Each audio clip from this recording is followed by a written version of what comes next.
মে মাসের অতিবৃষ্টি এবং পাহাড়ি ঢলে বাংলাদেশের সুনামগঞ্জ, কিশোরগঞ্জ সহ হাওর অঞ্চলে প্রায় 50,000 একর জমির বড় যে ফসল, সেই ফসল পানির তলে তলিয়ে গেছে। ভয়াবহ এক পরিস্থিতি পুরো হাওর অঞ্চল জুড়ে বিরাজ করছে। বাংলাদেশ এই ধরনের অভিজ্ঞতা এর আগেও আমরা নানা সময় দেখেছি।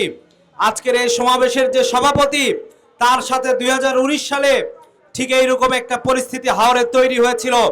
তখন আমরা হাওরে গিয়েছিলাম হাওরের পরিস্থিতি পর্যবেক্ষণে। সেইবারের থেকে এইবারের পরিস্থিতির মধ্যে আসলে তেমন কোনো পার্থক্য নাই। পুরো হাওর এলাকা জুড়ে ফসলের পচে যাওয়ার যে গন্ধ, সেই গন্ধের কথা আমরা জেনেছি।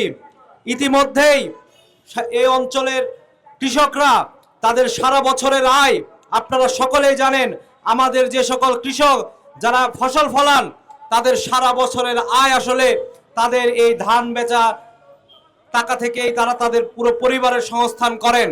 ফলে হঠাৎ করে এই যে পাহাড়ি ঢল এবং অতিবৃষ্টির কারণে যে বন্যা পরিস্থিতির তৈরি হলো, এবং গতবারের অভিজ্ঞতা থেকেও যেটা আমরা বলতে পারি, এইখানে বাঁধগুলো যেগুলো আছে সেই বাঁধগুলোর রক্ষণাবেক্ষণ যাদের করার কথা তারা আসলে এটা যথাযথভাবে রক্ষণাবেক্ষণ করেন না।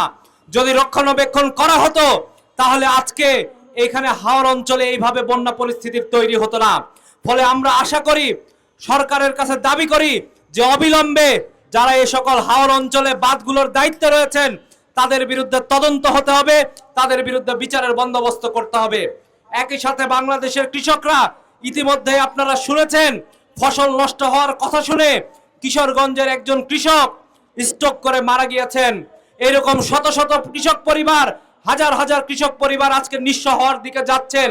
তাদের কৃষি ঋণ শোধ করার মতো পরিস্থিতিতে তারা নাই।